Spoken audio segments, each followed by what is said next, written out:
Well, you're right. You know what? Absolutely. And I'm going to make it enough. This get up and use the mic. I'm going to let them know that that's what they need to do.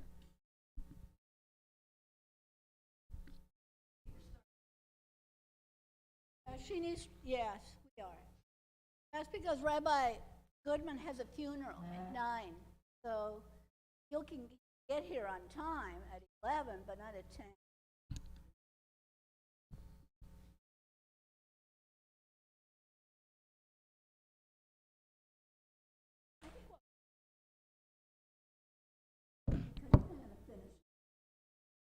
Early on German.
Yes, I was just there the other day. Yeah.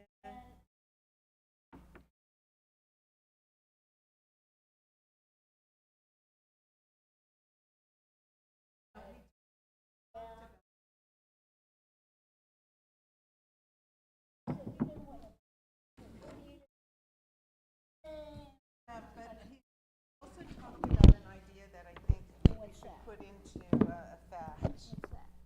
As it's going to go.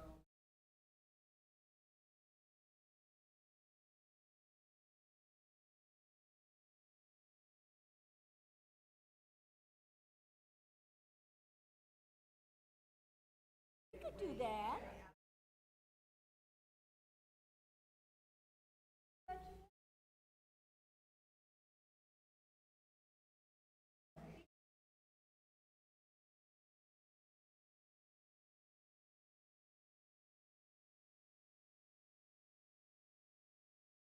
So where do we put this? Over there?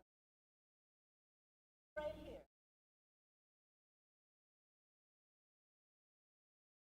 Yeah, go ahead and do it.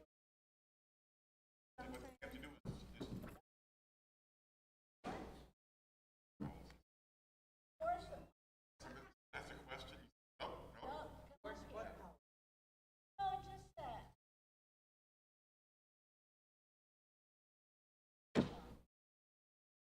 Everybody can hear that side of the room.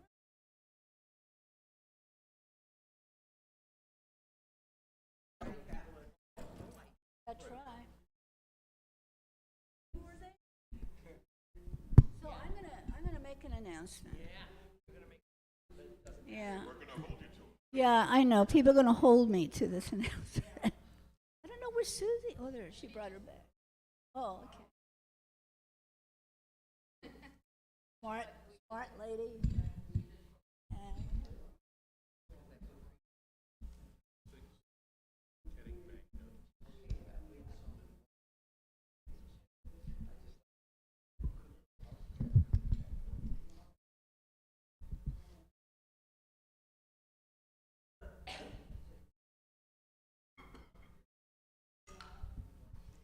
is this falling, Jim? Do you know?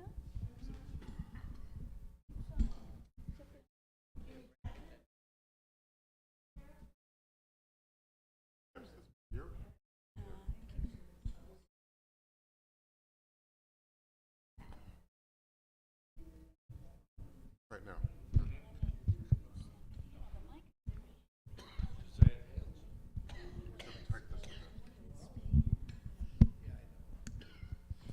It's falling. Do you think so? Maybe. Oh, they're all the same.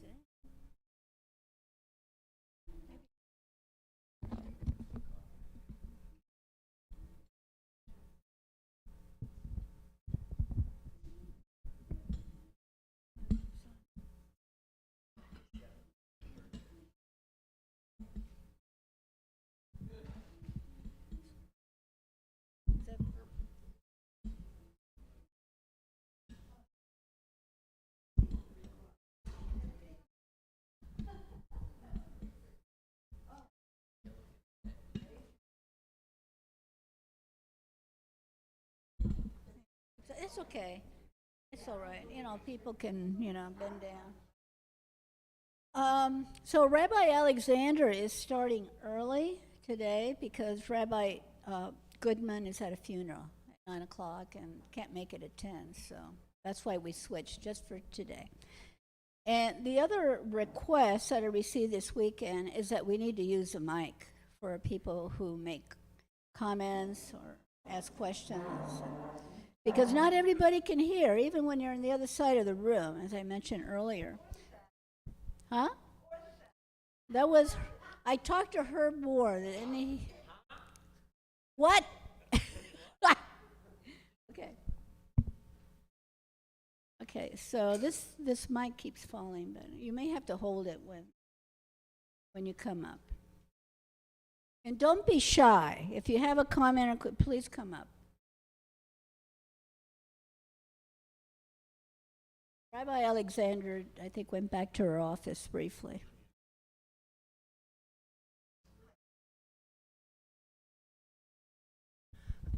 You have to understand, if you ever watch the video, that it is so frustrating. So please, please, please, you have wonderful things to say. Come up and say them. That's all we ask. We're not going to allow comments anymore unless. Oh, he's going to. Okay. I want him. We are I'll take him for team leaders.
Well, anyway, for those of you that just arrived, We have a special request to make of you that whenever you have a comment or question, please come up and use the mic. So we'll be like those TV shows or conferences where people have questions, they come up to the mic.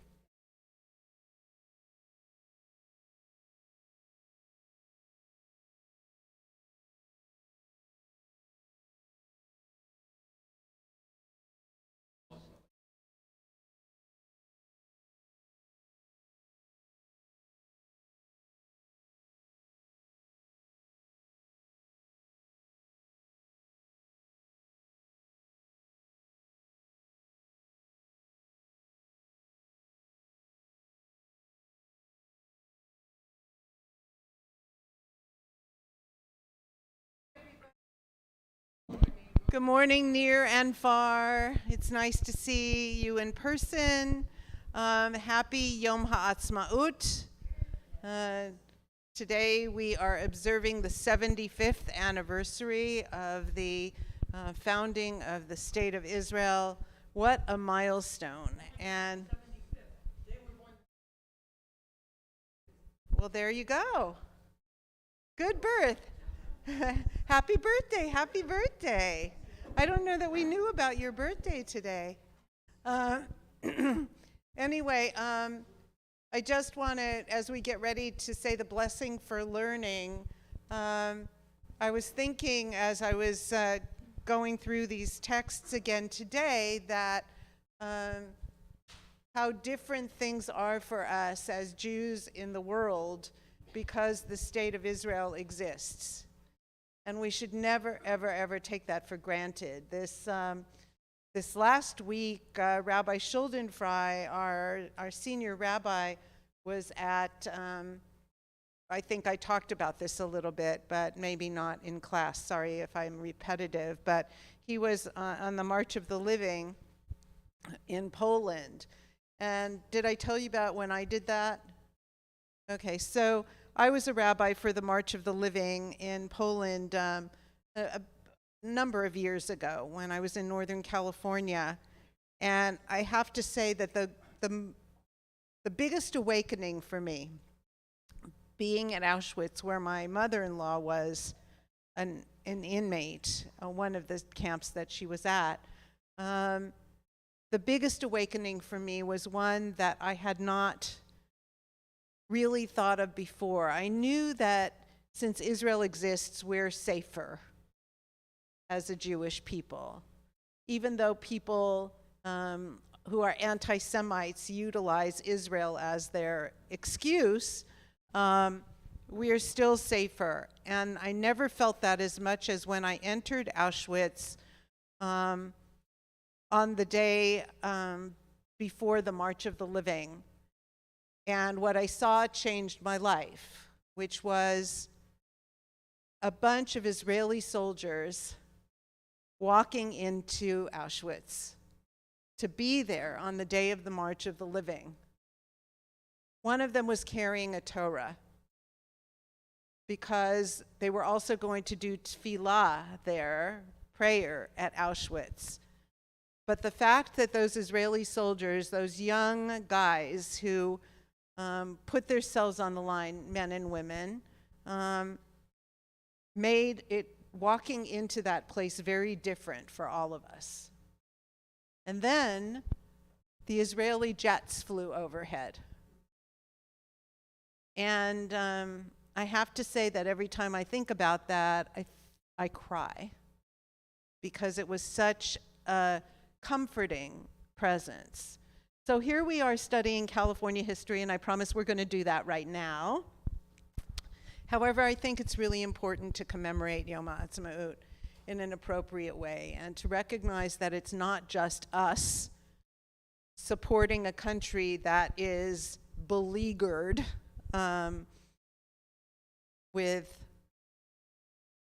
horrible hatred, but also we're not just there to support them.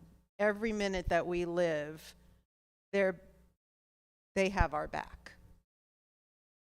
So that's important. And the Jews that we talked about already that were experiencing anti-Semitism, in the time of the gold rush, where things were written in the paper as well. And I know we're going through that right now, but they didn't have anybody. They didn't have anybody that had their back. So I just wanted to put that in for today. It's just an important day. So I'd like to invite you to join with me in the blessing for learning. Baruch atah Adonai Eloheinu melech haolam asher kidshanu b'mitzvotav v'tzivanu la'asok b'divrei Torah.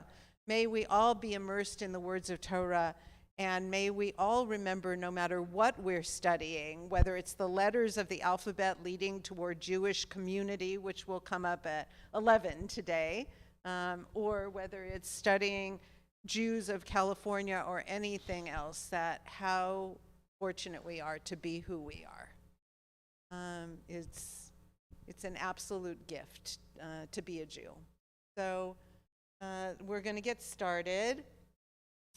I don't see Janice yet this morning, but she brought me an interesting.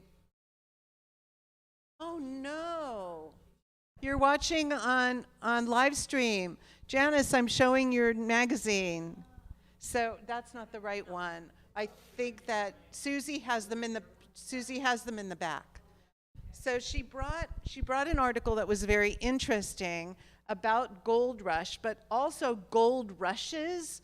It seems as though around the world, during the period of time that the California gold rush was happening, it became like a thing. And people went looking for gold everywhere, and some places they found it around the world, everywhere from Africa to places in Europe to, later with the silver in Alaska. But also, so she brought me this gold rush article from a British magazine. Who would have thought? And then I also want to call your attention to something that Susie gave me a couple of weeks ago, which is an article that you're all welcome to take a look at during your break about, it was an obituary for John Newmark Levy Jr., and Susie said that she wouldn't have even really had paid much attention to this obituary in the Times, I'm assuming, except that we talked about the Newmark family in Los Angeles and the absolutely crucial role that they played in the development of our area, the city. So if you want to take a look at a current Newmark, it's unfortunate that he passing, but very interesting obit. There you go. You can take a look during our break. Now, folks, we're going to move on, and today we're going to finish being in the gold rush towns. And I'm gone for 2 weeks after this, so who's going to be?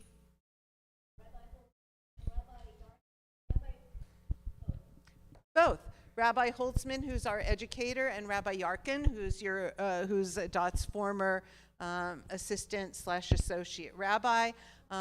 Will be teaching the class for 2 weeks while I'm away, and then I'll be back. And before we close the class, we'll be taking a look at the San Francisco earthquake and how that affected all of California and the Jewish community. So that's where we're headed. Everybody okay? All right, we're on reading O. The last one that we read, folks, was from poor Selig Ritzwaller, who took his own life, because we were talking about the fact that while a lot of people were very, very, very successful and went from being peddlers to owning stores to owning department stores, we've talked about, some of them weren't. So reading O, we're going to talk about an article in one of the newspapers, I think it was in Nevada City, where they are referring to the fact that Jews are immigrants and they should not be denigrated because of that. We are in reading O. Reading O, it's called accented English. Go right to left. Go Hebrew way. Go the Hebrew way. I don't know why it is the Hebrew way, but I guess my printer did that. So, who would be willing to wait? That what? Okay, but you need to. Well, what we would. If anybody's going to folks, be reading, you have to come up here. Yes. What we would like to do is if you're going to volunteer to read today so people can hear at home, can you please go up to the mic? Thank you. Thank you, Nadia.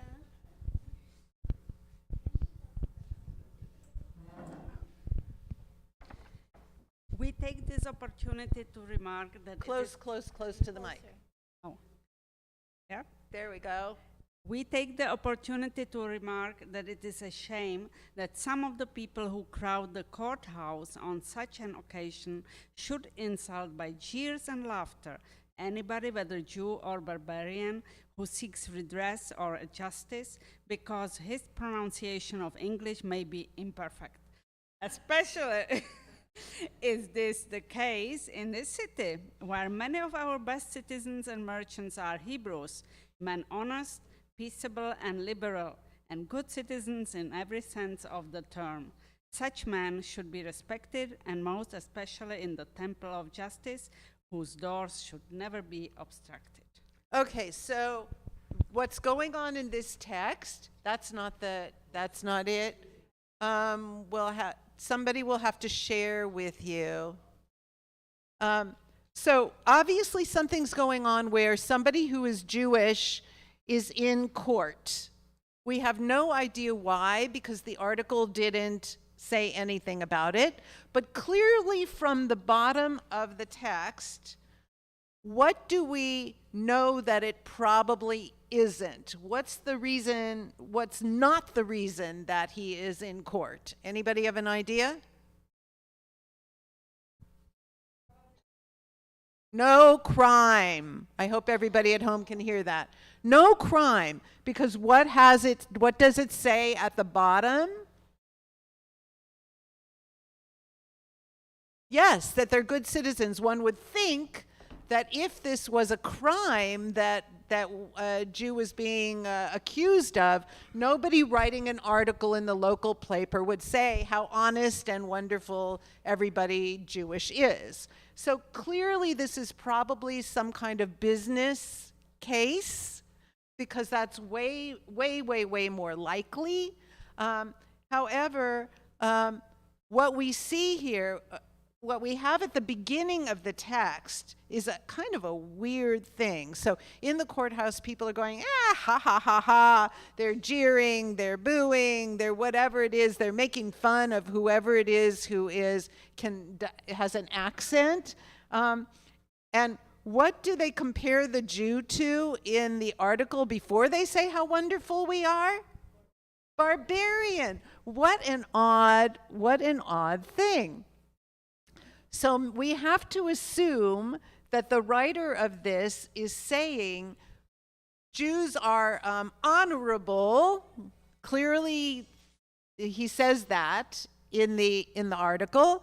And also for people who are not so honorable, barbarians, either way, you've got to treat everybody the same.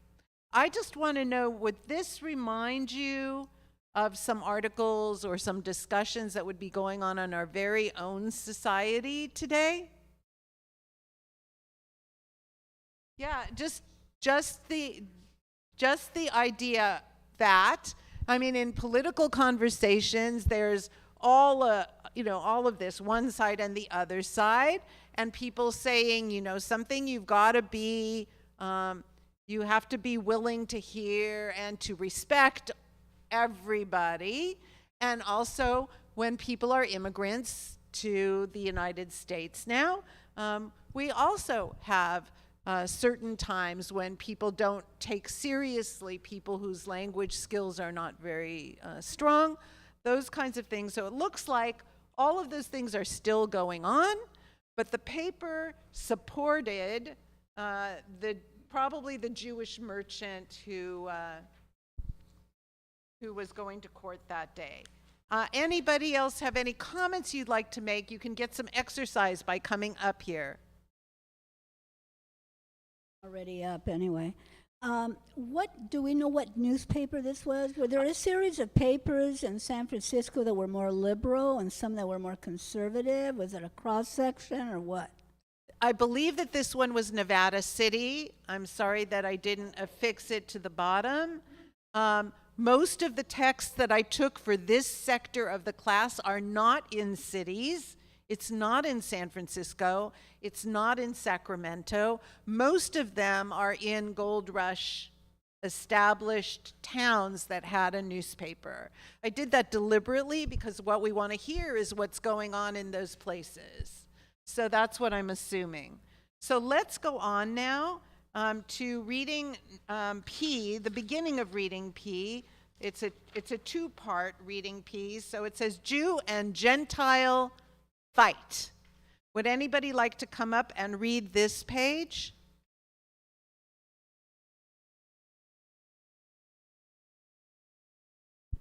Up at the mic. Okay. The spring fights commenced.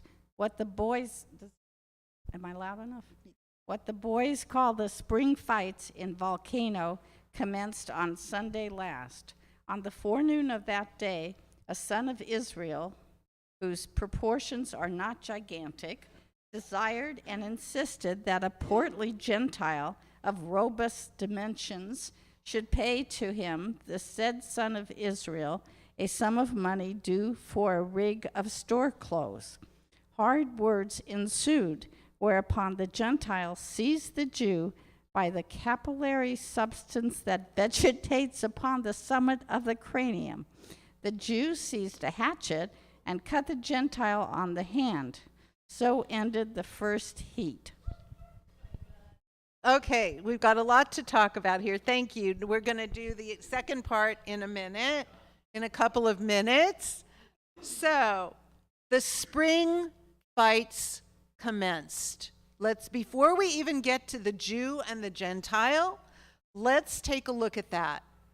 We are in Volcano, not exactly a large place. What do people have to do every day of their lives for entertainment in a town that's as small, even though it was bigger during the Gold Rush era, like Volcano, because you discovered that Volcano still exists last week. So let's say we go with what we read in the newspapers and in the journals. There's a saloon that usually includes a gambling parlor. There's generally some little kind of store. There certainly are not many no fine restaurants, let's say, in any of these places. In addition to that, when you're talking about spring, what's happening before spring? Winter. Winter in Volcano. Volcano is up in Gold Rush country. So let's try to figure out what kind of weather they are getting leading up till the beginning of spring. Could be snow, cold, a lot of rain. Now, rain is not bad for when you are panning for gold or even when you're mining, because when the water gets into the lode that you're mining in, it makes it easier to pick away at it. However, let's pay attention to what the town looked like. If a town like Volcano was lucky, I hope you don't mind me painting this picture for you. If you're lucky in a town like Volcano, you have wooden planks for what? Sidewalks. Wooden planks for sidewalks. But if you're lucky, because places like Volcano probably didn't have that, they were probably dirt. Wet dirt in the winter. So what are people who are minors doing in those months where it's snowing or raining or wet and you don't have a sidewalk and everything is a mess? Nothing. Maybe they can get to the bar, so I would imagine that the bar is still kind of full, but they've got nothing to do. They're cleaning their boots a lot. Yes. So let's talk about spring fights. Was this about being Jewish and Gentile? Heck no. So we're going to discuss that in a minute because they focus on that in this article, right? So what spring fights means is these big, brawny guys with nothing else to do and no women to date in the town and no outlets for any of their kind, anything going on inside them, and they're just working whatever they can.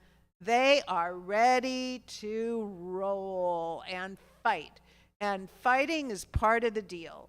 However, in this particular case, we have got one going on this Sunday because the Jewish merchant had the unmitigated chutzpah to go and ask somebody to pay for what he had gotten.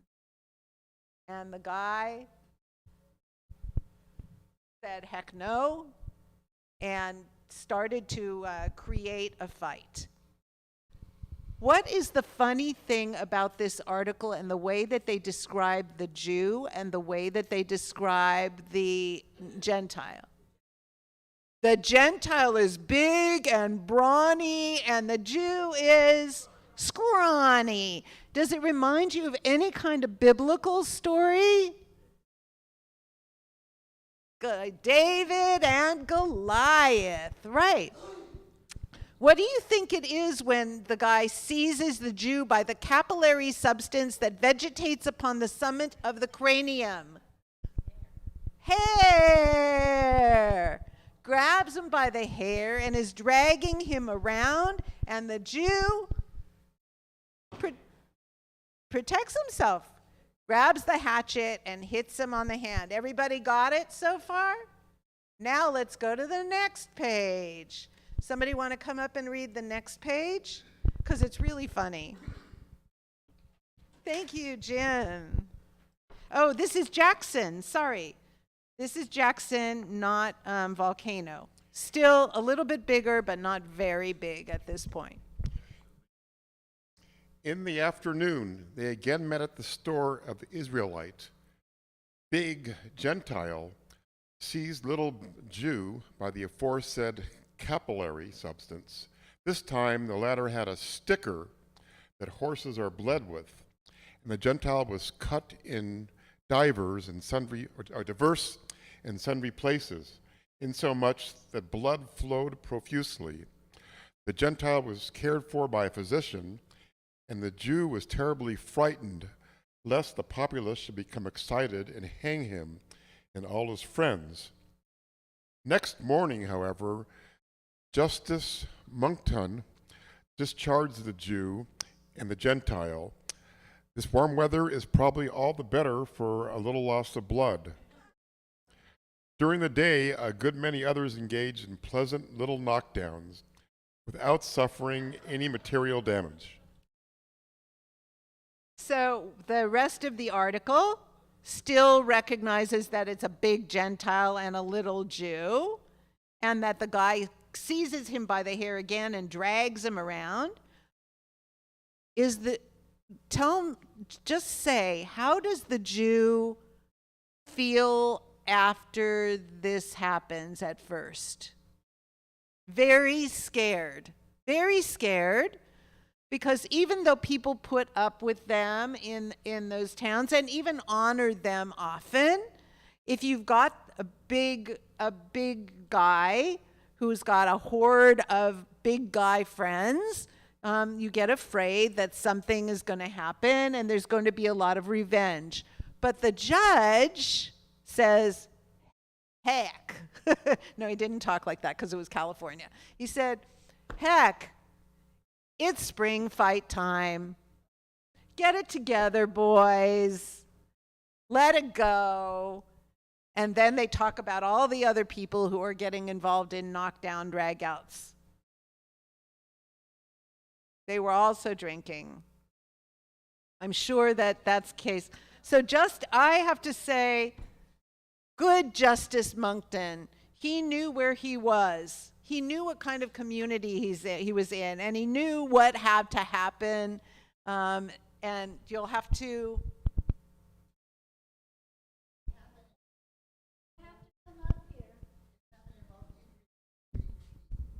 Wait. Oh, okay. She's just said it happened in Volcano and it was printed. Well, we need to use the mic from now Yeah. on. It was printed in the Jackson, in Volcano it happened, and it was printed in the Jackson Weekly Ledger. So now we get to the whole idea of closing your stores on Sunday, which was a big thing, and so I wanted to include it a little bit more with you. I know we talked about it at the very beginning of the class, that there were people who were very impositional about Sunday closing and blamed it all on Jews and Indians and things like that. So, but I'll read this one so you can take a break sitting down, and then somebody else get ready to volunteer for the next one. Shasta, Republican. The fact that it's a Republican doesn't mean very much at that particular time. They had ones that were leaning more one way and leaning the other, but I don't think that it was reflective of the kinds of things we think about when we think about Democrat or Republican in our society today. Sunday law. Our legislature has passed a Sunday law. The first section says that no person or persons shall on the Christian Sabbath or Sunday keep open any store, warehouse, and etc., etc. The penalties are fines and imprisonment. And look at what the Shasta Republican said. If the law had said Hebrew Sabbath instead of Christian Sabbath, who is there so blind that they would not have seen that it would be a palpable violation of the Constitution? Yet, under the Constitution, the Hebrew religion is as sacred and as fully protected as the Christian. This Sunday law, which is to take effect on the 1st of June next, is a mawkish religious absurdity and will be a dead letter on the statute book. Shasta Republican. So there you see, if anybody wants to talk, please say a question or say something, please come up. It's good exercise and it's not that far. What do we make of the Shasta Republican writing such a balanced viewpoint on this new law that has been passed? It's shocking that they're that balanced, you're saying. Come on up, come on down. Pick your door 1, door 2, door 3. I think it's interesting talking about the Constitution because it's very often happened in other countries in Europe that they were laws against opening stores on Sunday. Like in England, they had it until, I don't know, recently. They didn't have open stores on And there Sunday. there were states like Massachusetts that had blue laws, meaning everything was closed on Sunday. Come on up. Come on up. It's important to have the input. Okay, I worked at May Company for 6 years, from 1958 to 1965. Somewhere in the middle of that was a big decision from May Company to open on Sundays. We forget, we take it for granted today that stores are open on Sundays, but that was a major thing because most stores were not.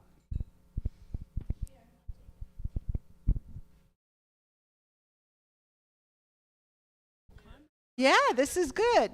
So I went to college in Pennsylvania in late 1960s, and they had blue laws. So everything was closed on Sunday, except I lived in an apartment building that was on top of the kosher market in the Jewish area, Squirrel Hill, and that was open on Saturdays. So open on Sunday. So at least I had the best of both worlds. If I needed something, I could go downstairs on Sunday and get it. Otherwise, everything was closed. Also, you couldn't buy alcohol except in a state liquor store. Yeah. Was also true in Washington State. I was there around 1970, and basically the sidewalks rolled up on Sunday, and you could not buy liquor, and the stores couldn't be open. Now, currently, right now, there's a case going before the Supreme Court, I believe, where a postman, devout Christian, was working for many years, but he found out that Amazon had a deal with the post office that they had to deliver on Sundays. And he was disciplined several times because he didn't want to work on Sundays. And so finally he quit. And he's suing the government because of religious. So these things are still going on, and that has still not been settled. Thank you. So in this particular case, this particular law was revoked in the state of California. Not too long after it was executed, it was revoked. They tried to put these laws up time and time again, but it didn't work as a law. When May Company was closed on Sundays, it was a company choice. It was not, when companies were closed on Sundays in the state of California, that was not by law. So let's go on.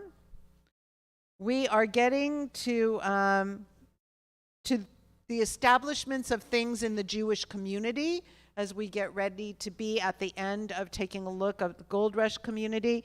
Anybody know what's on the right here? It's a machzor. It is a high holiday prayer book. And it says in Hebrew, machzor for Yom Kippur, so it's Yiddish, the machzor for Yom Kippur. And this is the one, and look what it says on the left, Sonora Hebrew Benevolent Society. So notice, somebody want to read this? No, but you were enough up here. I'll do this one, then somebody read the next one. Okay, thank you.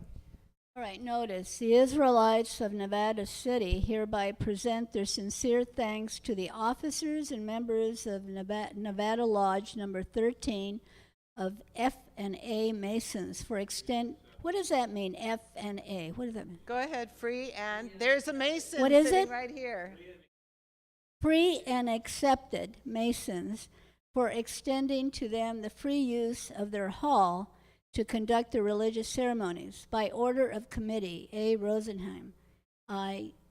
Grauman, and L. Hill Braun. Nevada City Journal, September 17th, 1852. So while we established benevolent societies of our own and also lodges of different kinds of our own, we were also part of the extended community, as we discussed, and Masons always have a very good track record of doing things communally, and so they very early on extended the building in Nevada City, which was a big place for Jews to use for high holiday and other holiday religious ceremonies. But the thing that's really important about it is that this was a notice by what? The newspaper. The biggest newspaper in Nevada City would list these things to make it possible not only for other people but for Jews to be able to find their religious services. In many cases, that was a very big deal. Now, somebody's got to read High Holidays in the mining town. Thank you.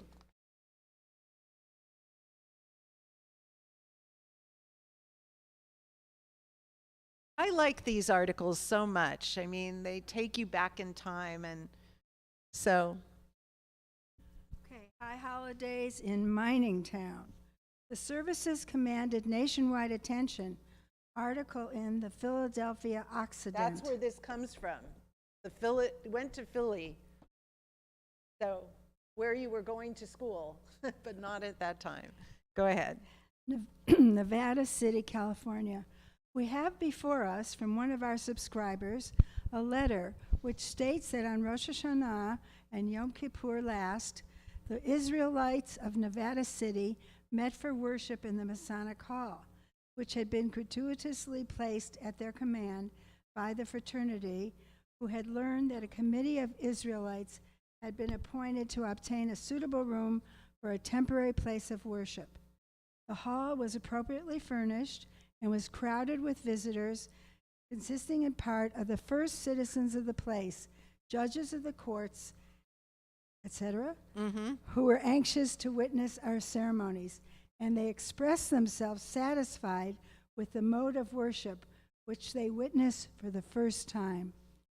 Mr. H. Leo, a brother of the Reverend Ansel Leo of New York, acted as Hazan and was assisted by several others. Okay, there's so much that we just need to not pass by in this particular article. One is, folks, reverend is what they called rabbis, the same as what they called ministers. That is the way they're referred to, so it's not like a Protestant guy acted as Chazan at the high holiday services. What's the most important part of this particular article?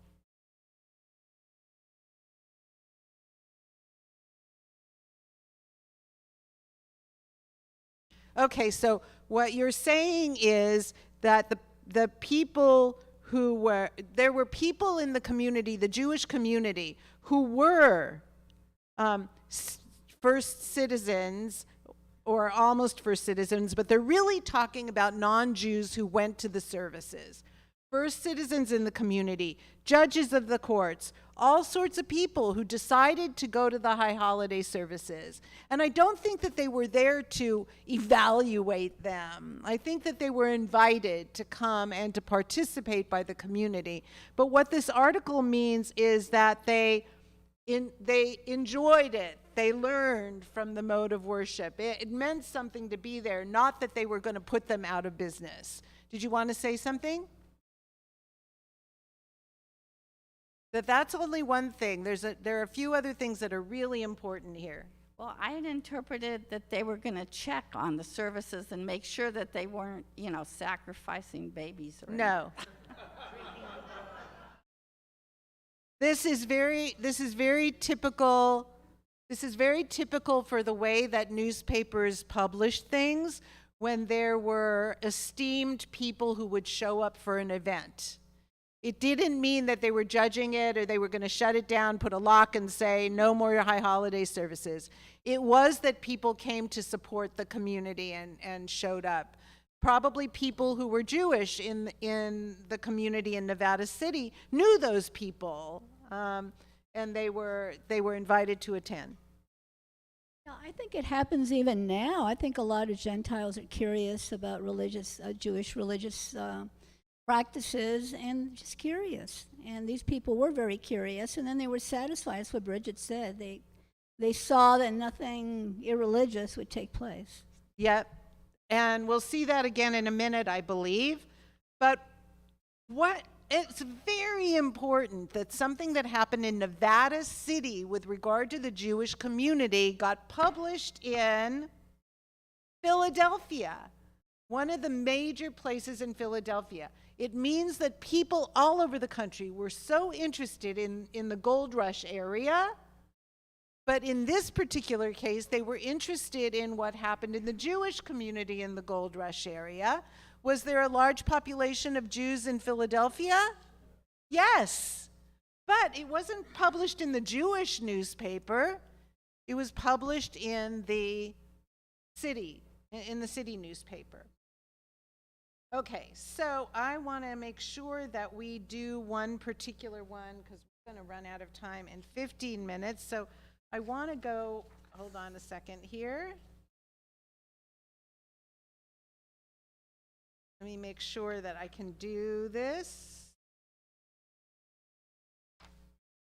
Go to reading W. We're just going to do reading W first because Rosalie said people are really interested in going to religious services. Anybody want to read this one? Come on down. This is a great one to read.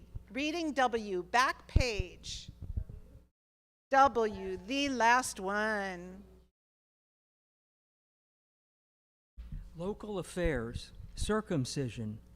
We were induced to witness the rite of circumcision at the home of a Jewish friend on Wednesday. The officiating priest was the Reverend Mr. Lasky of San Francisco.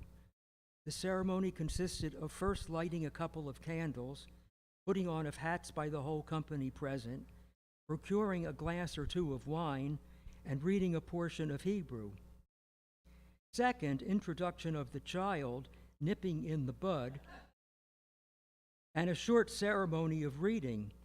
Third, partaking of hospitalities, more reading, which was all Hebrew to us, and adjournment. Those curious in such matters are advised to obtain further information by seeing for themselves or consulting a rare old book, a part of which is said to have been written by Moses. Nevada City, Nevada Journal, December 11th, 1857. I thought you would find that funny, particularly after the last one that we did. This is a lot more irreverent. So what we know is that some guy was a friend to somebody Jewish who was probably the father of a newborn baby and said, come on down for the brit, for the circumcision, and then after the circumcision, we're going to have bagels. No, I don't know if they had bagels, but whatever. So there he goes, and then he goes, oh. What are the hats? Yeah, they're wearing a yarmulke or a kippah, and so he describes the whole thing. Now, he isn't being nasty. It's not, what do you call it? It's not denigrating, but he decided to do the article in a humorous way to let people know that he went, but he was kind of like an unusual experience. And that's the way that he put it. Anybody else want to have something to say about this? That you want to come up and say? You need to come up.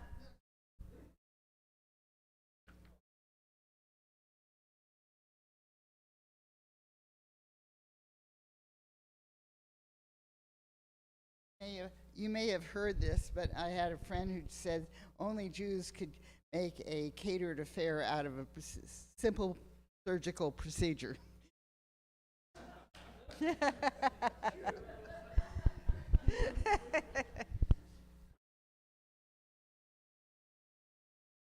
Okay, so now we're going to get, we know that all of these guys came from somewhere else. But we don't know what it felt like to the families and the people whose family members were leaving. So I clipped this article that comes from the New York Asmonean, which is a Jewish paper. I'll read this. California. Reading S. Go back to reading S. Sorry, that's where we were before. I should have said that. The cry is still en avant. The Cherokee steamer, which left our port on Thursday last, took amidst its crowd of passengers a large number of Israelites. We do not recollect in our experience the departure of any vessel when we saw the quay so lined with members of the faith, each hurrying and crowding to join in the heart-stirring shout with which many thousand spectators hailed the casting off of the steamer, seeking thereby to cheer the dispirited and incite the hardy on their bold adventure. We endeavored to attain a list of the departed Hebrews, but found it impossible to make it correct or complete. So what we have here is New York at the dock. What we haven't talked about very much, which is people leaving where they came from. And so many people leaving on each and every boat that they took to go to California or bust. That's, the way that they used to write it on the wagons, and how the families were there, knowing two emotions. One, that some of the guys who were taking off were excited and anticipatory, and some of them were scared and sad to leave where they were. And the same with the families. So I just wanted you to have that. And let's see. I'm just trying to decide which ones to read because we're not going to have enough time to do everything. Let's go.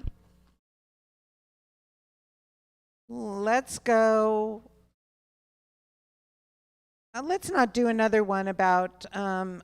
This is another one in Philadelphia Occident about the kinds of anti-Semitism that Jews were going through, but I think we'll skip that. Go to the next page, which is just the picture of the tombstone. I wanted you to see that the Sonora Hebrew Cemetery, which was founded in 1853, was the first cemetery in the Gold Rush region. But now, I think that there are at least 5 of them that are around that area. And I told you already about the fact that people clean them up. And when I get back and we're together as we get ready to conclude the class, I'm going to bring in the books. And you can take a look at what's available in case you want to do any more learning of your own. The person buried, the first burial was the year of 1853, and the first person buried in the cemetery was a 17-year-old 49er, Hartwig Caro. In 1974, they rededicated the whole cemetery, as they have done with the others, as a historic site. So they're all protected at this particular point. I want you to take a look at this one with me, reading you, because it's something that we really need to be aware of. These were very small communities with people who were hoping to make money, and some of them did.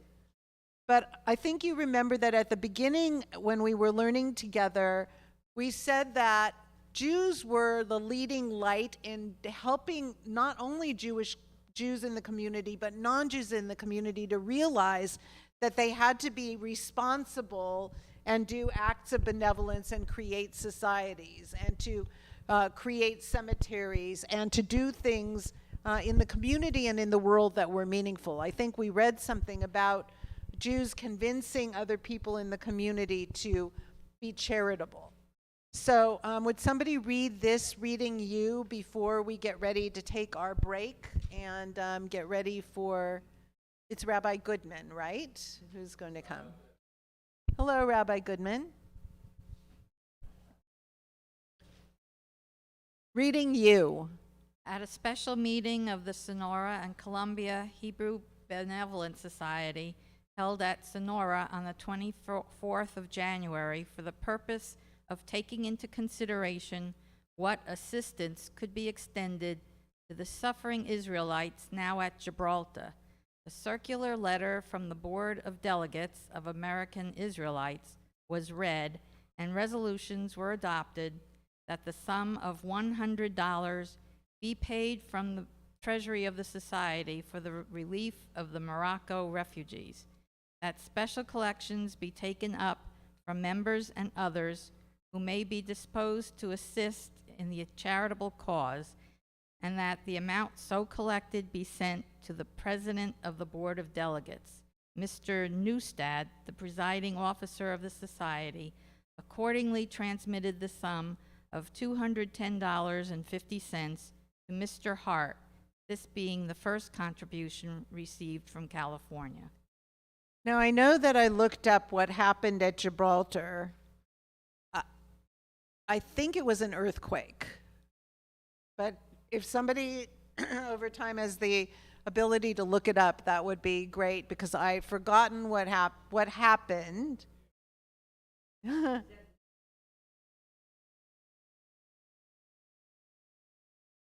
No, this is Newmark.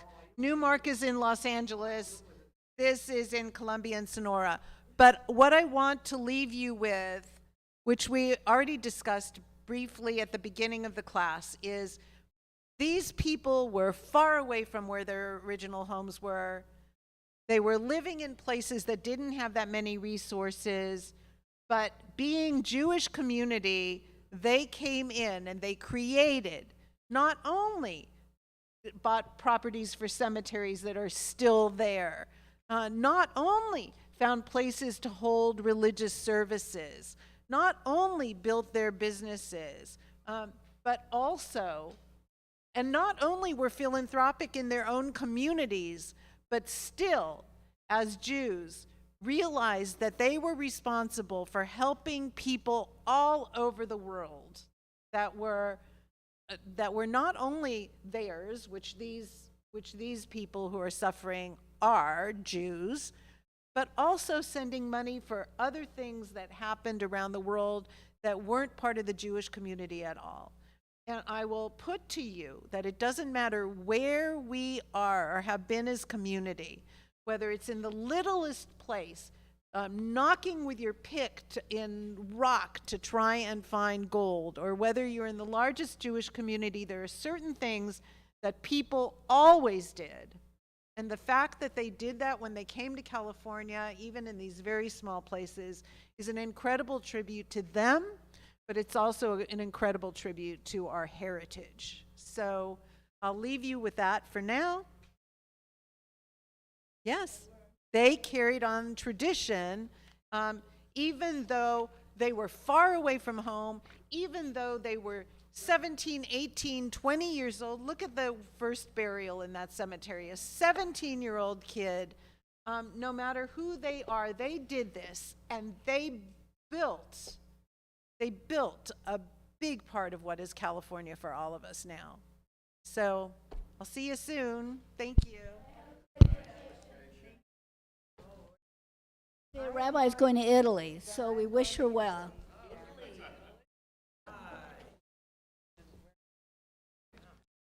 You can keep these now if you want them, or you can put them back and we'll recycle.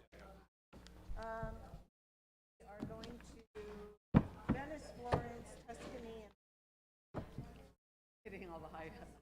I've never been there, so. Oh, we were there last year. We were there 51 years ago And, on our honeymoon. yeah. Weather should Oh, be more it's gonna rain. pleasant than, that's okay, but, oh, Yeah, that's why we're going. That's why don't go to Italy in July. thank you very much. We were there in I- June, I know, but it was still. Jews have been in Gibraltar for 650 years. Something to them. They're still there. Yeah, but I think that at the time there was some kind Right. Uh, Since I don't have a year, yeah, Well, let's, didn't give a year. didn't give a year on the Didn't give a year. article? No, it gave a date, but not a year. Oh, shoot. Give me a year, I would have been able to get it.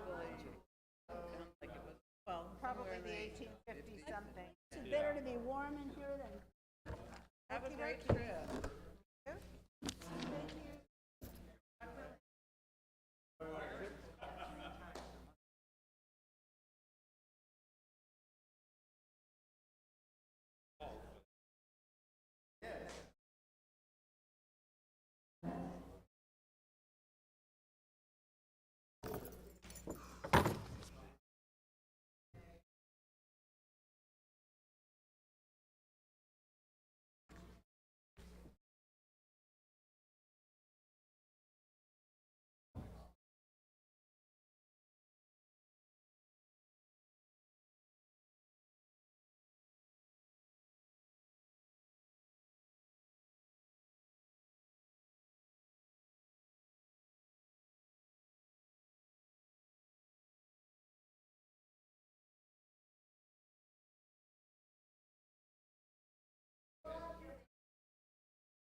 How it is.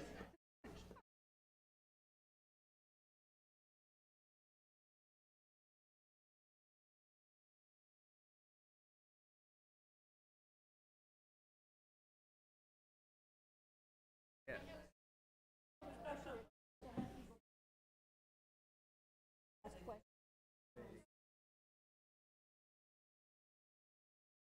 Okay. You do whatever you want.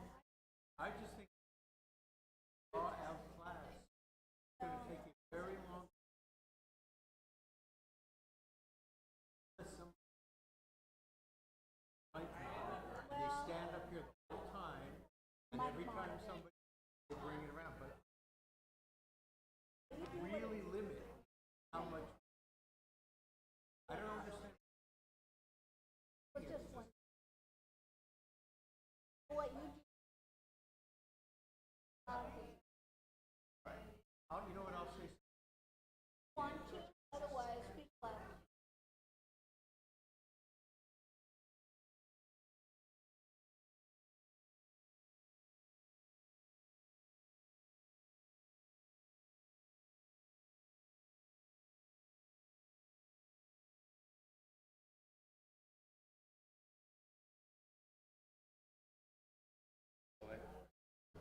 Or more. I've been taken here hard enough for a couple of years. It was L 3.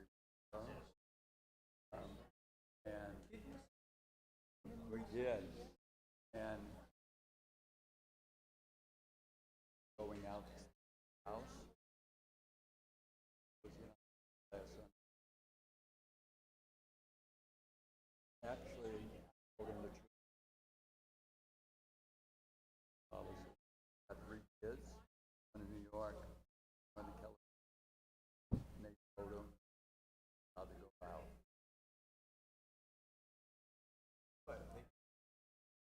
Yeah, my daughter, our daughter, Rachel, who knows him, a doctor in Atlanta. I told her this story. She said exactly what you did, Rabbi. That's what I told him that. He knows that. I know that, exactly.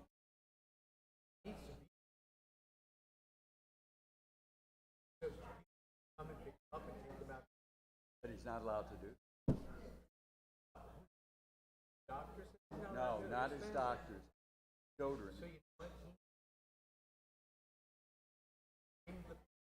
I get to decide. No, I didn't tell him that because I'm not a confrontational person. That's, with my family, I said, you know, I won't do that. But that's what my daughter said. And she said, hey, if you ever get in that condition, I'm not going to tell you. Just say to be careful, but I'm not going to tell you. Hey, Anyway, so you won't see him again until at least next fall. Is everybody here? Huh? Is everybody? No. Okay. One's in New York, the daughter. No, but does everybody here in class? I think. And you know what?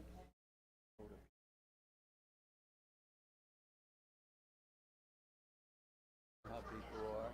I mean, really, unless you're really close to someone, huh? Rabbi Alexander visited. I'll visit him once a week. I told him, I said, psychologically having problems now. I said it's going to be physical. And it's going to, and this is the fastest way to have somebody die. Cut them off from people. He needs to have mental stimulation. Talking to him, where he has to answer questions. You know what? You're going to be a doctor soon, but I'm going to call you a doctor. Plus, it's just, I mean, people generally are social. We don't alone. That's the worst thing. And you know, I watched programs on it in 2020 about the psychological damage that happened to a lot of people. Terrible. It was. In the extreme case, we see what happens to people who are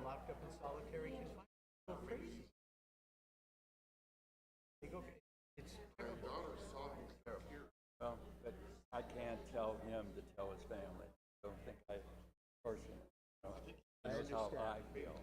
I understand. But you're right, and my daughter said it, he's still the parent. And He needs to tell them this is what I want.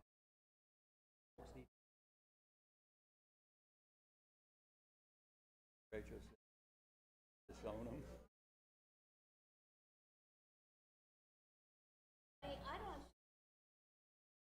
Hey, Rose, how everybody is. Hello, everybody. Hello, hello, hello, hello. I'm so glad this worked out. Sorry, I had a funeral today for one of my congregants, a very long time congregant who was there since I started in 2000.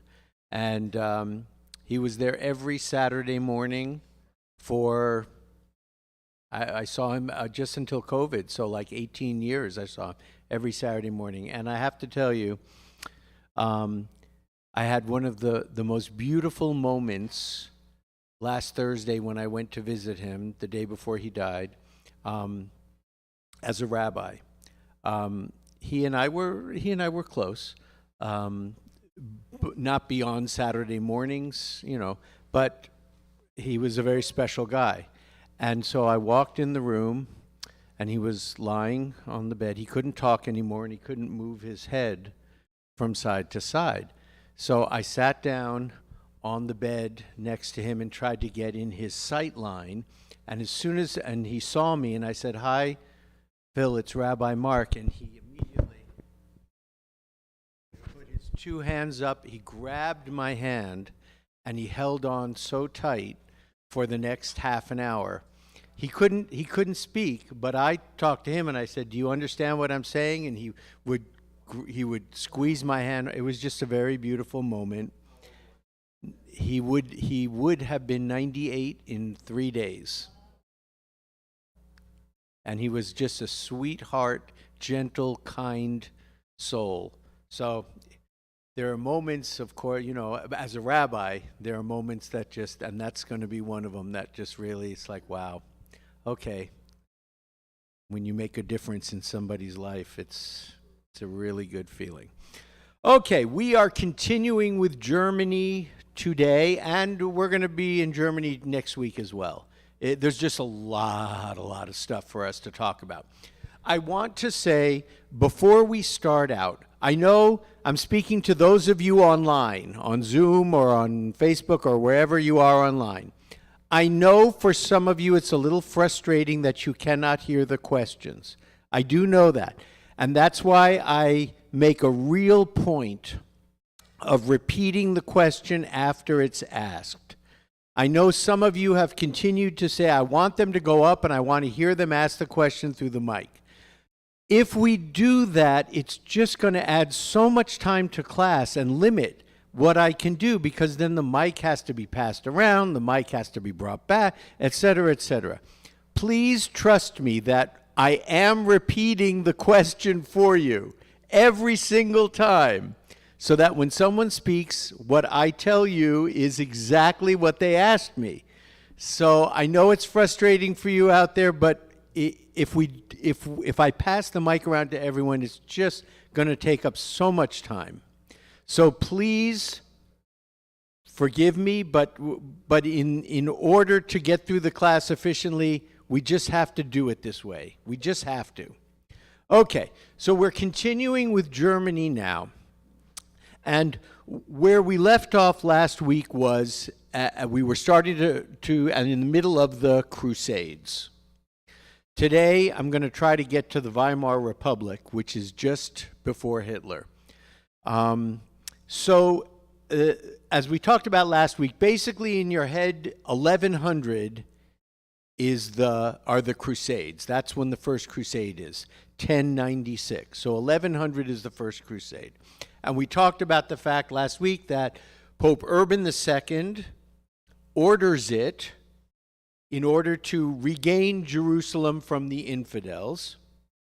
Ostensibly, that's why he does it. Really, what's happening inside is that there are, after the Great Schism that we talked about last week, there are rumblings inside about Christianity and about his authority. And so rather than deal with that, he says, you know what, let's give everybody else something else to deal with, and they won't think about this. So he orders this crusade, and the people go. The knights go, and as we talked about last week, and as you may know already, Jews get caught up because the peasants join the knights along the way. They get very worked up, fervent Christianity, and of course there are many Jewish communities along the way, and Jews get caught up as being part of the infidels. And so many Jews are murdered, as well as many Jews commit Kiddush Hashem. They commit suicide, al Kiddush Hashem it's called, for the sanctification of God's name. So remember, in our tradition, there are times, according to halakha, when one is to commit suicide rather than go along with what has been asked. What are those? What's the big time? Say again? When you're asked to kill another person, correct? And what? Masada, good. Idolatry, very good. So the two biggies.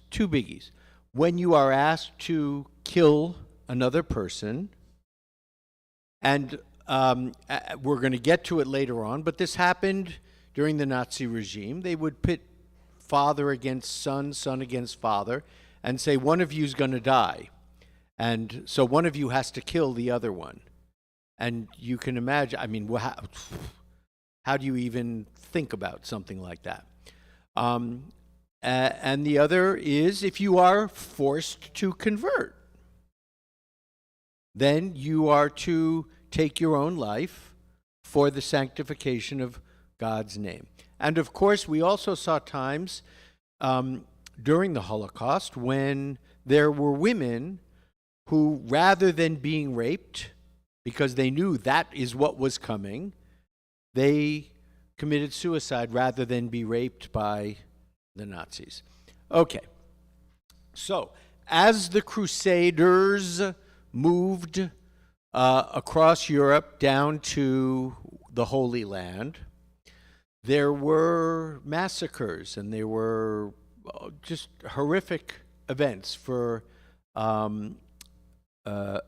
German Jewry.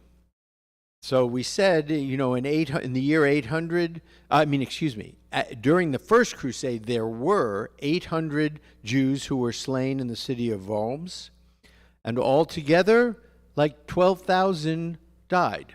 And I should point out, Susie gave me a correct correction last week. So the pronunciation is Mainz, M-A-I-N-Z, Mainz. I was saying a little bit more towards Mainz, but it's Mainz, and Susie is absolutely correct. And so we had 3 cities along the Rhine, if you remember, Worms, Mainz, and Speyer. And those were 3 very large Jewish population centers, and where many, many Jews died. Following the First Crusade, we had a number of other smaller crusades. But the big event that happens after the First Crusade is the Black Death. And that happens in 1348. And the Black Death is what? The bubonic plague, very good, spread by rodents. Right. And at the time, they didn't know what it was. They didn't know how it was spread. And so Jews were blamed. They were blamed mostly for poisoning the wells. They said, oh, this is happening because Jews are putting poison in the water and people are dying. And the fact of the matter was that, huge numbers of people died during the Black Plague. Huge numbers. And Jews died too, but Jews died at a smaller percentage of the population by far than others. And so the larger population looked at them and said, how come you guys aren't dying so much and we are? Oh, because you're the ones who are doing the poisoning. Yes, Ken.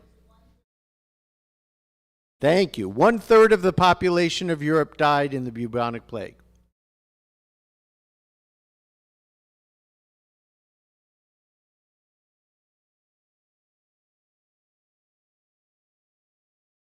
So Ken points out one of the things that contributed mightily to the bubonic plague is that London had gotten rid of cats. So the mice population exploded. The rodent population exploded. So it was why did the rodent population explode? No, why did London get rid of the cats? Okay, that was the question. Why did London get rid of cats? Okay, we don't know the answer to that. But yes, look that up, please. So that's very interesting that London got rid of the cats, so the rats came out to play. All right. But it was determined at some point that this was a matter of cleanliness. That's why the plague was spreading. And why were the Jews dying at a slower and smaller a slower rate and a smaller percentage? Because Jews were more concerned with cleanliness. You can imagine in the Middle Ages, I mean, people weren't so clean. Thank you, Eileen. Yes, kashrut and cleanliness, washing hands before the brachot, etc. And so that helped the Jewish communities a little bit. Okay, so the Jews are being accused of poisoning the wells. There's a lot of animosity towards the Jews by the general population. So it's natural that many Jews fled. They left rather than deal with the persecution. And where did they go? Many of them went to Poland. Many of them went to Poland. And Poland welcomed them. Not only did Poland welcome them, Poland actually sought that they come to Poland. Why?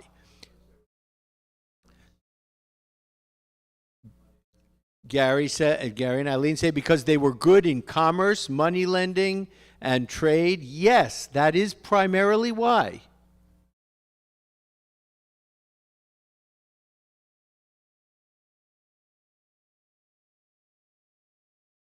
And also they were able to manage the big farms that the nobility had. Manage in terms of administrative functions. Exactly right. So the nobility in Poland at that time had what kind of an economy?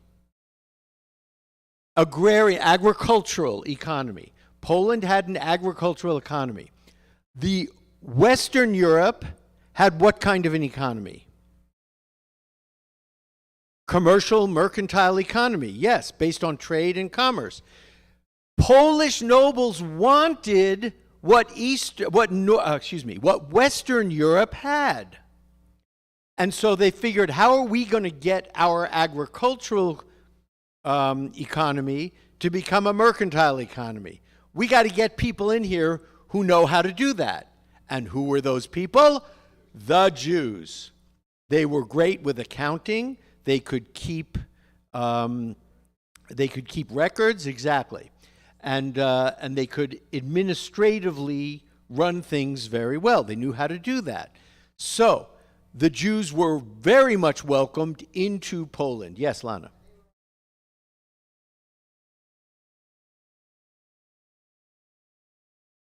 Correct. Lana says, and they were also interconnected with other peoples, and so they could foster trade among other peoples, including the Islamic world. We talked about that, because Jews in the Islamic world could talk to Jews in the Christian world in Hebrew. They could do numbers. They could do accounting in Hebrew.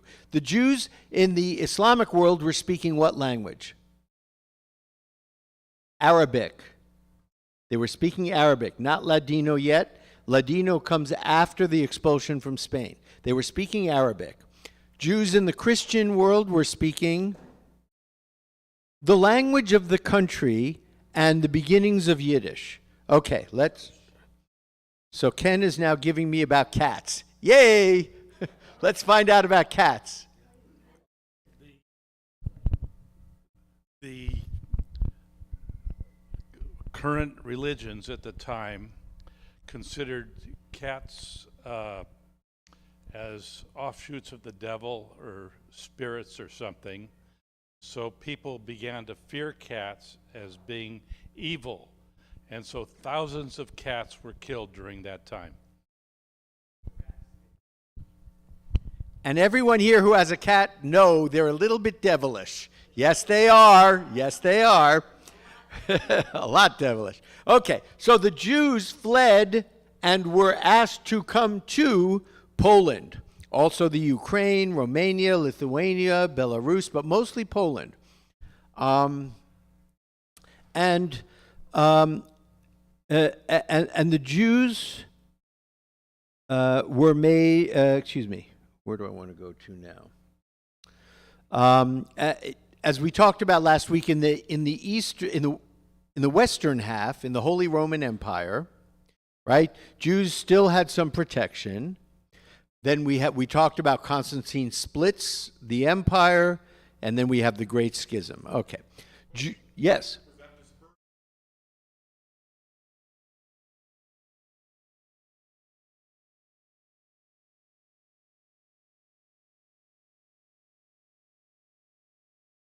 Say the first part of the question again. Did the foster Yiddish?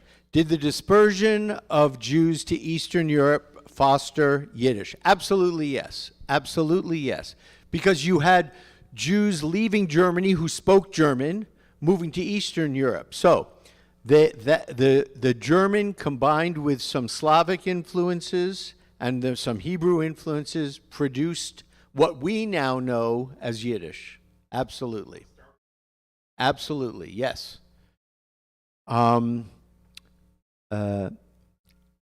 Okay, so after the Great Schism, Jews were made to pay more taxes to local rulers. And we talked about this last week. Remember, the rulers wanted more and more interest, so the Jews had to collect more and more interest on the money that they lent, and everyone was mad at the Jews. By the time we get to 15th century, so the 1400s, persecution, forced baptism, and many people were committing suicide. Okay, then we get to Moses Mendelssohn, 1729 to 1786. Does anyone know the name Moses Mendelssohn? What is that? Say again? No. No, that's Moshe ben Maimon is Maimonides. Moses Mendelssohn. Mendelssohn.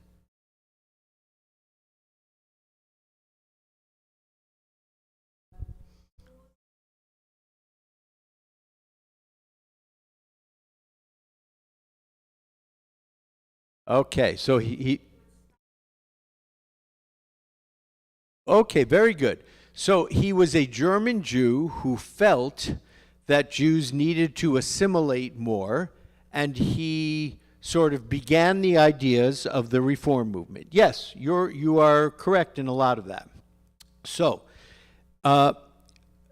Moses Mendelssohn was very much concerned with civil rights of Jews. There were a lot of complaints among the Jews of Germany that they couldn't own land, they couldn't serve in the government, they couldn't vote in elections, and the Jews of Germany wanted their civil rights. This is before Napoleon, and they wanted their civil rights. And what Mendelssohn said is, look, you Jews want to keep yourselves separate from everybody. That's your whole religion. Keep separate from everybody. and that is our whole religion in terms of a traditional outlook. It is. Keep yourself separate so that you keep Judaism pure and not adulterated by the terrible things that are going on in the outside world. So, but Mendelssohn said, why should they give you your civil rights? You want to be off by yourselves. You don't want to have anything to do with them. Why do you think they would want you to be part of their society? If you want to get your civil rights and be included, you have to relax a little bit and be a little more like them. You need to integrate a little bit. You need to assimilate a little bit. So Mendelssohn wasn't for huge, complete assimilation. He had connections to Judaism, but he was himself kind of an assimilated Jew and a very brilliant man. But he said, look, you got to stop wearing special clothes. You got to stop insisting on kashrut that keeps you apart from everybody, etc., etc. He wanted Jews to be allowed to read and write in German to take their place in society. We think that, well, yeah, of course. But these were German Jews who were not writing in German. They didn't know German. They were insular. They knew Yiddish and Hebrew. They weren't speaking Hebrew as a modern language with each other. That doesn't happen until Israel in the late 1800s. But he said, look, we got to get these people integrated into society. They got to learn how to read and write German. And he said that through reason, you could discover philosophical truth in Judaism. In other words, you could question a little bit about what our tradition says. You can use your reason to discover that. And he was a symbol for that idea, and him were a symbol for what was about to come, which was called the Haskalah, the Jewish Enlightenment. Okay, before that comes, so Mendelssohn lives 729 to 1786. He lives during the second half of what we call the secular Enlightenment. Now, the Enlightenment is something you should absolutely know. If I say to you, what was the Enlightenment? You should be able to give me a 10-second answer on the Enlightenment, because it is so important in world history. Can anyone tell me anything about the Enlightenment? It's okay.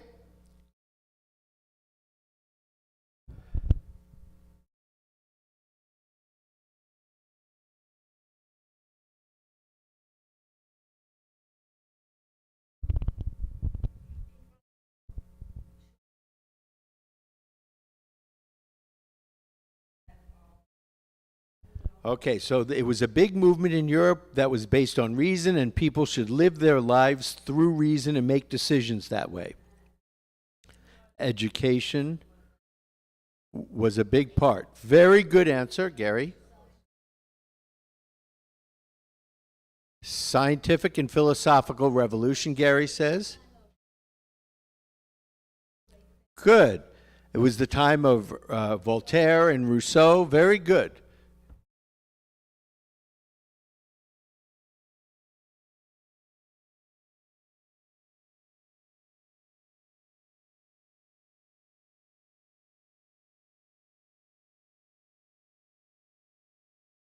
So the enlightened people themselves. Very good, very good. So the fathers of the country, the people who wrote the Constitution, the Bill of Rights, based their writings on Enlightenment philosophy. So yes, these are all good answers. Great. So the Enlightenment was an absolute earthquake through Europe. Absolute earthquake. Loosely starting with Descartes in 1650 and ending with Voltaire in 1750. So basically that 100 years was a huge earthquake through Europe. Why was it an earthquake? Because who had the authority in Christian Europe? The church. So if you were an average citizen, a peasant, and you wanted to find out, well, what should I do about this? What should I do about this? You go to the church father and you ask him. And the church tells you what the right decision was and what you should do. That was the source of authority, the church. Enlightenment ideas changed that. Because what the Enlightenment thinker said was, each of you has the ability to decide for yourself, through your powers of reason, what is right and what is wrong, and what the answer to your question is. Well, you can imagine the church wasn't very happy with that at all. But it was such a revolutionary concept to the average person. I mean, for us, it's like, what do you mean everybody got to decide for themselves what was right and wrong? Well, of course. No, it wasn't like that at all. You had to follow the dictates of the church.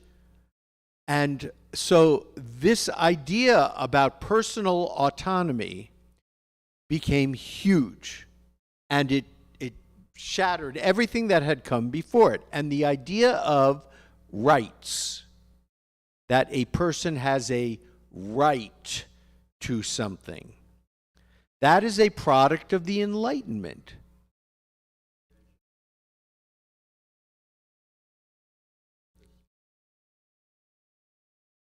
Good. So Gary asked a question, didn't the invention of the printing press help the spread of Enlightenment ideas? Absolutely it did.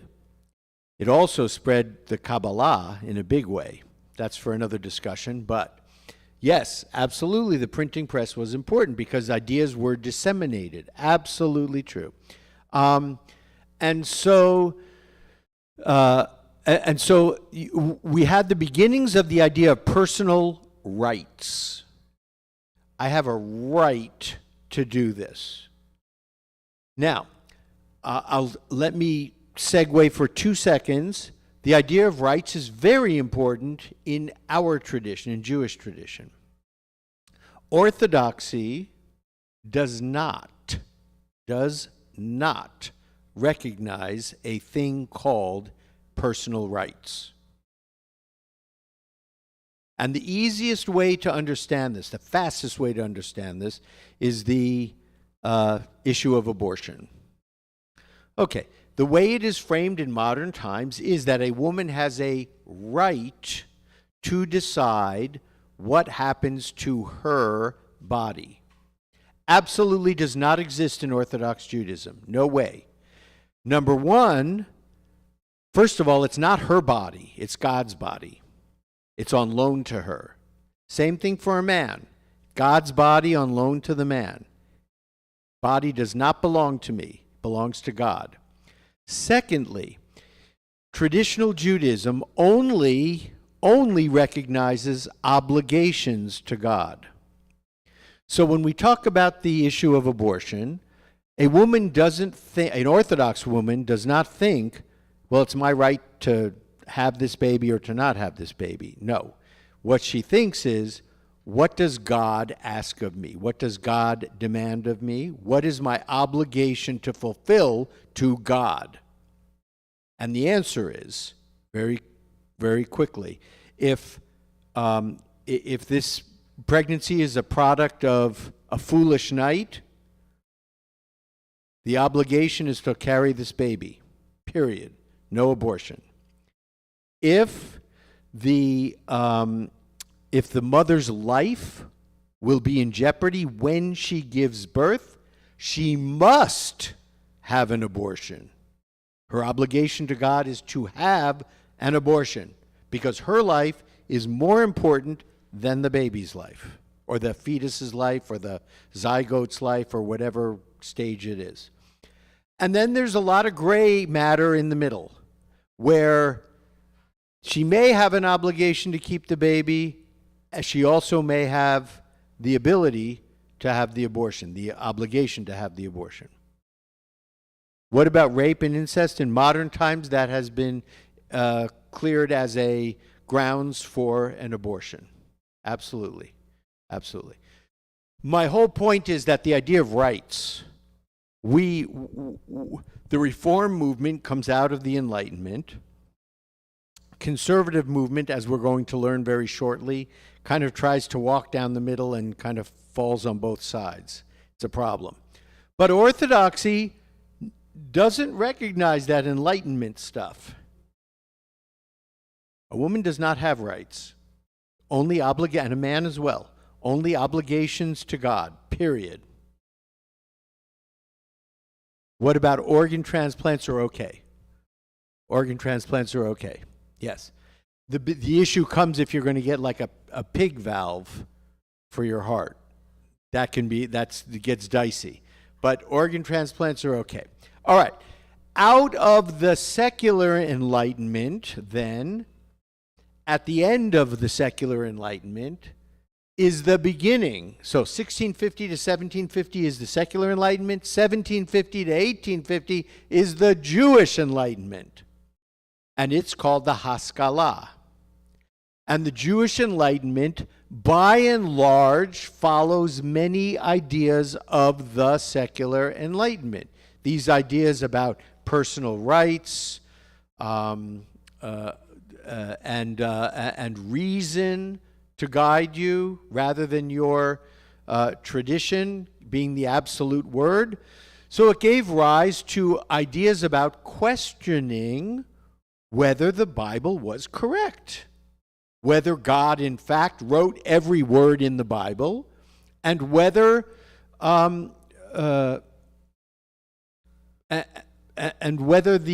whether everything in the Bible is true. Up until then, people hadn't questioned it. It wasn't okay to ask. We just took everything on faith. God wrote it, and that's it. And now you had movements that were questioning. Okay, as we get to the year 1800 now, 1800 is who? Napoleon. Very good. As we go through this class, I want to keep throwing at you. Certain dates should go to certain events so you can like frame them. Okay, 1800, Napoleon. 1800 is Napoleon. And as Napoleon conquers territory moving east or through Europe, he grants civil rights and emancipation to Jewish communities. You remember, in France, under Napoleon, that's the first country where Jews get civil rights. But they didn't get it without making a concession. Does anyone know the concession they made?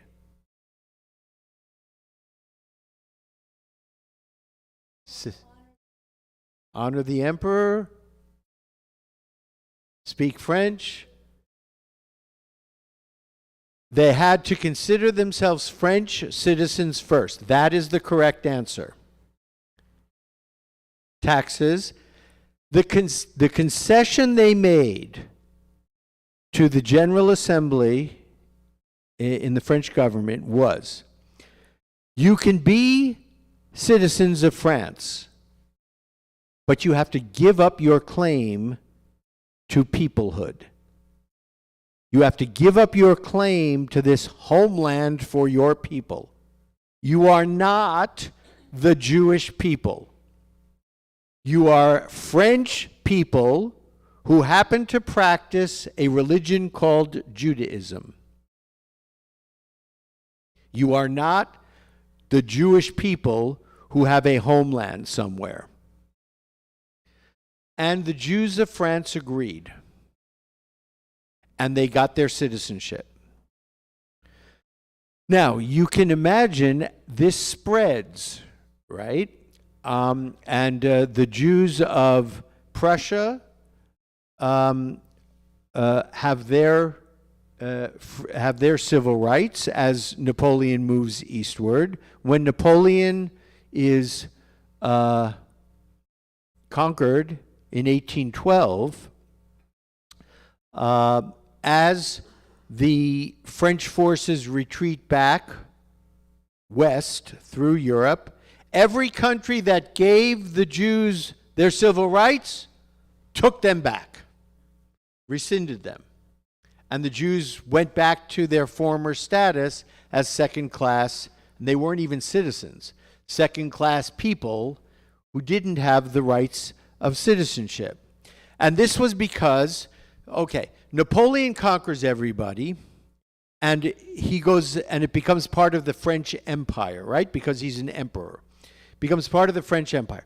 As the French forces retreat and the people get back their countries, what are they naturally going to do? Viva my country. We're not part of the French Empire anymore. It's my country. And so nationalism and nationalistic thought took over, and part of nationalistic thought is xenophobic, right? That we want our country to be our people. We don't want these Jews. We see that here in America. We see white nationalism in America. That this needs to be a country for white Christians. Okay, it's a problem. We know it's a problem, and it's getting worse. Well, we saw the same thing in Europe as Napoleon retreats. From August to October in 1819, we have what were called the Hep riots, HEP, and Jewish property was destroyed, Jews were killed, Jews were stripped of their civil rights, they were banned from professions. So once again, Jews left. However, in 1848, Chancellor Bismarck unified Germany and restored rights to Jews. Okay, that was a good thing. Now, we're in the late 1800s now. We have two rabbis who become extremely important in our tradition.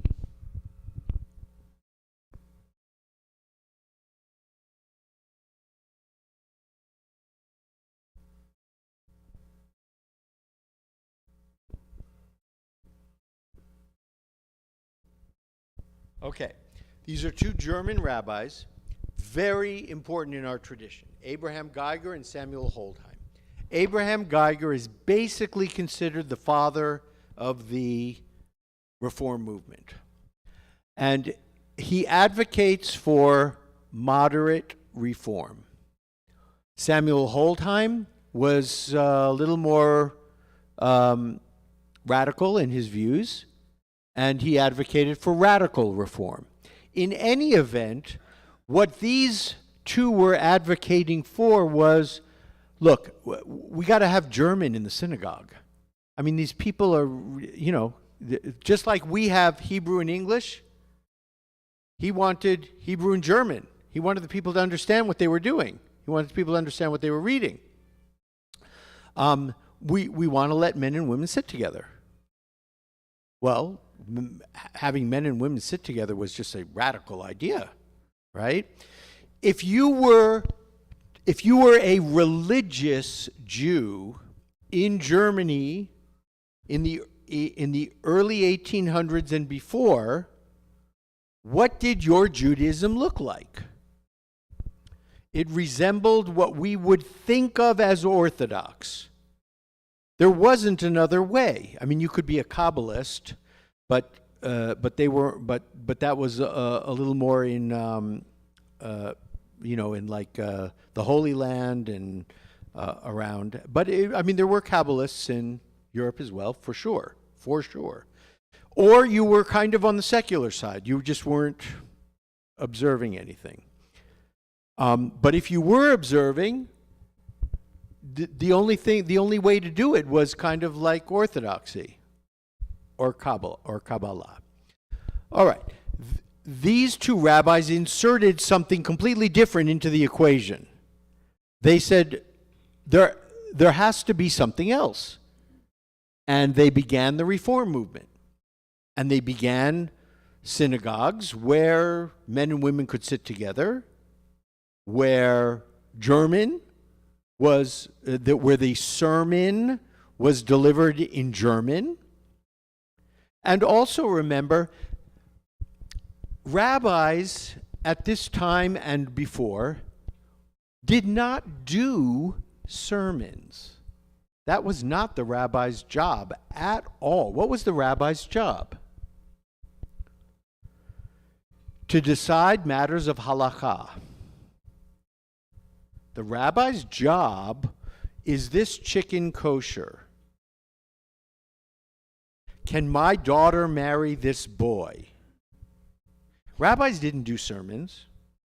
The cantor came in, the Stadtkantor, the big guy, came in twice a year to do the big prayers for Tal and Geshem, and also the prayer for the new month.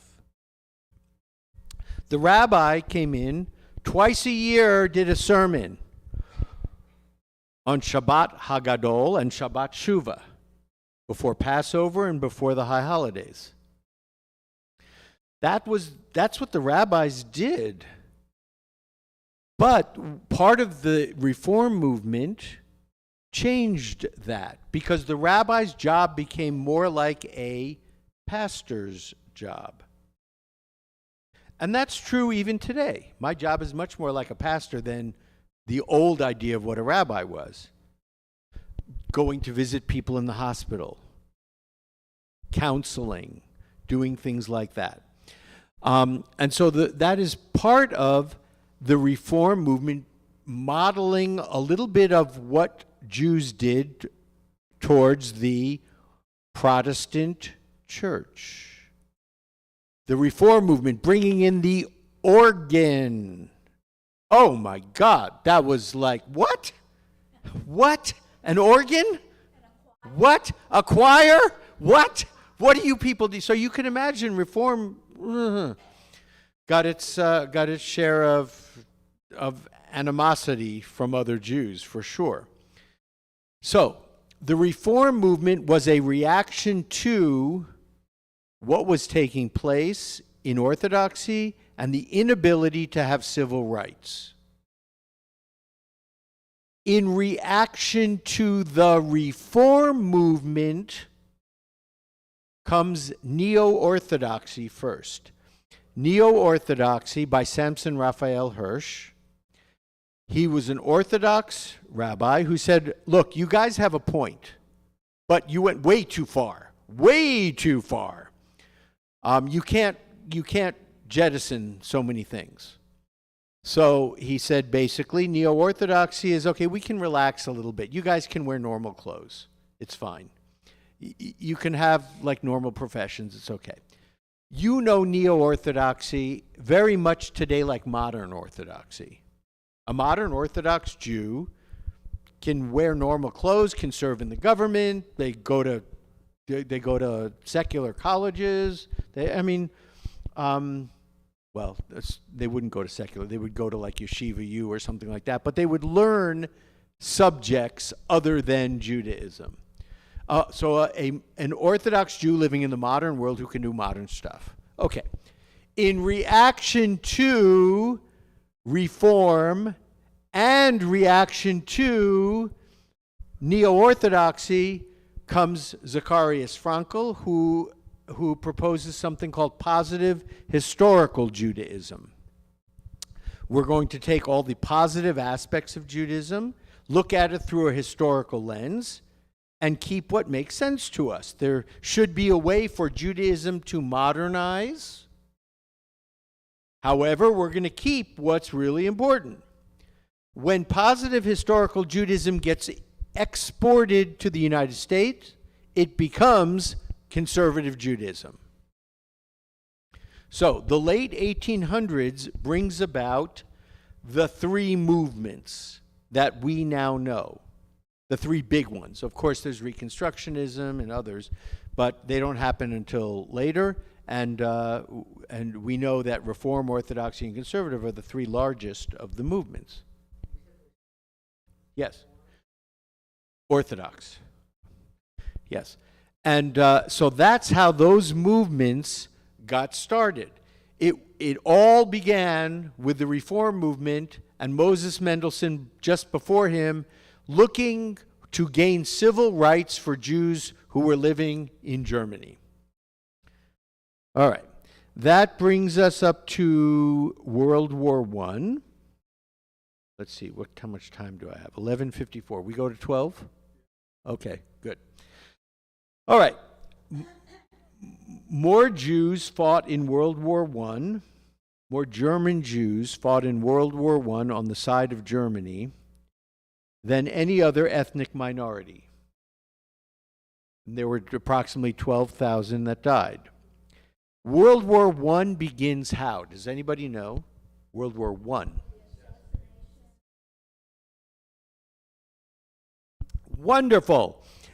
Rosa says the assassination of the Archduke Ferdinand in Sarajevo. Very good. Yes, Archduke Ferdinand, who was the heir to the throne of Austria-Hungary, correct?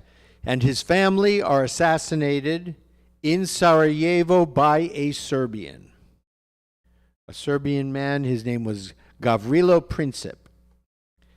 And immediately following that, countries started to line up on one side or another because Austria-Hungary declares war on Serbia after the assassination.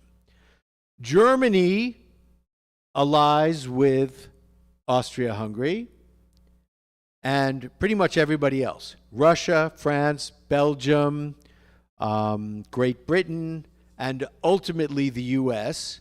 sides with Serbia. How does the U.S. become involved in World War I? Good! The sinking of the Lusitania. Very, very good. In 1915. So why would the sinking of the Lusitania spur the Americans to get on board with the war?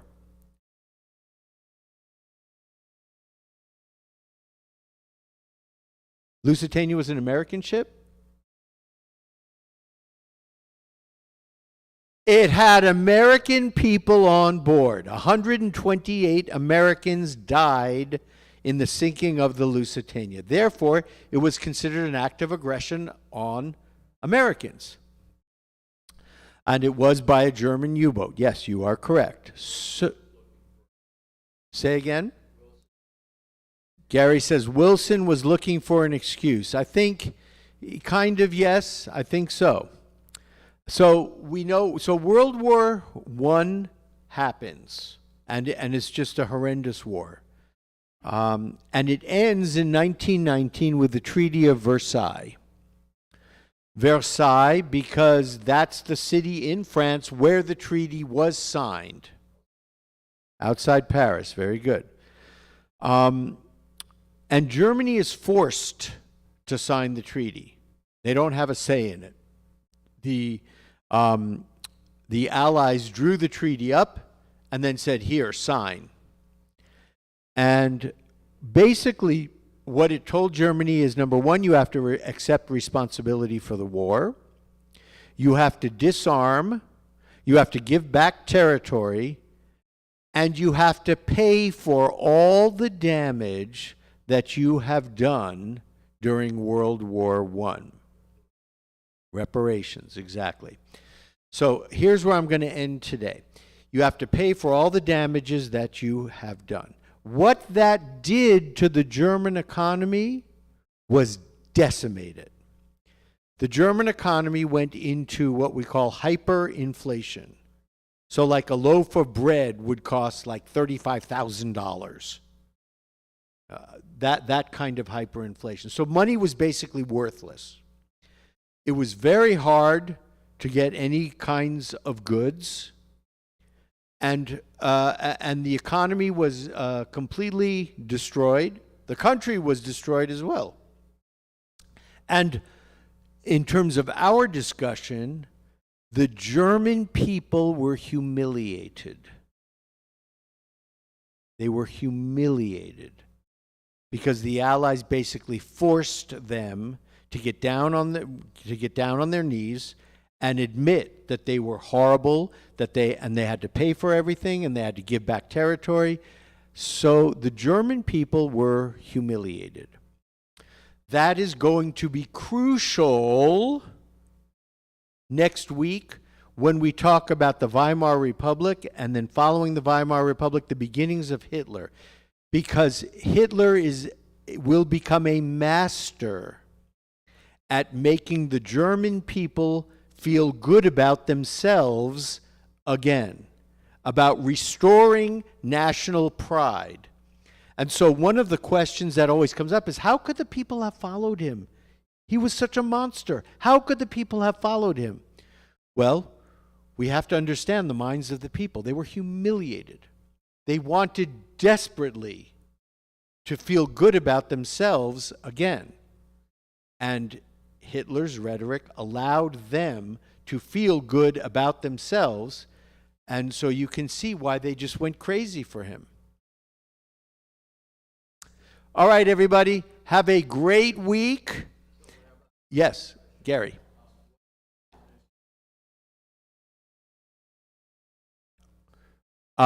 Gary asked, what percentage of the Orthodox are modern Orthodox? I don't know. It's not a big percentage. Lana says it's not a big percentage. Most of them are black hat.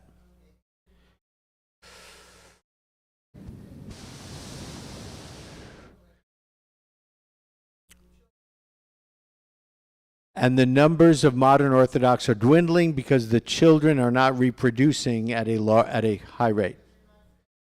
Oh, they're reproducing, but they're not staying within Orthodoxy.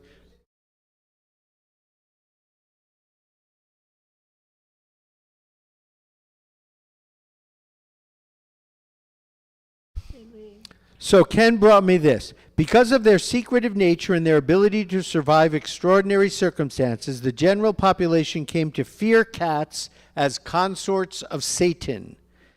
The innocent cats began to be killed by the thousands. Thank you. That's too bad. I just have a brief announcement. I'm sorry, wait, let me finish this, Rosalie. Sorry. Since there were few felines left, the rat populations increased unchecked, and the plague grew even more widespread. You'd think that the humans would make the connection by this point, but instead they made things even worse. They began to associate the plague's new vigor with the cats and even with dogs. They believed that since both of these animals typically harbored fleas, they must be the cause of the plague. Subsequently, cats were outlawed, and a huge number of cats and dogs were killed. In fact, at one point in the Middle Ages, there were barely any cats left in England at all. Wow. That's a sad situation. Anyway, just a brief announcement, because I've been running in and out of this place because the thermostat shows 81 degrees. And I know you love it. And some people love the heat, but I don't.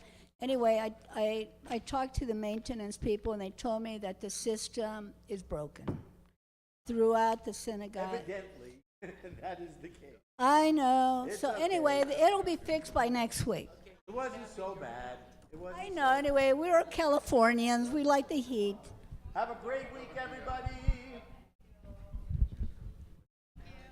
All right. Thank you, Rabbi.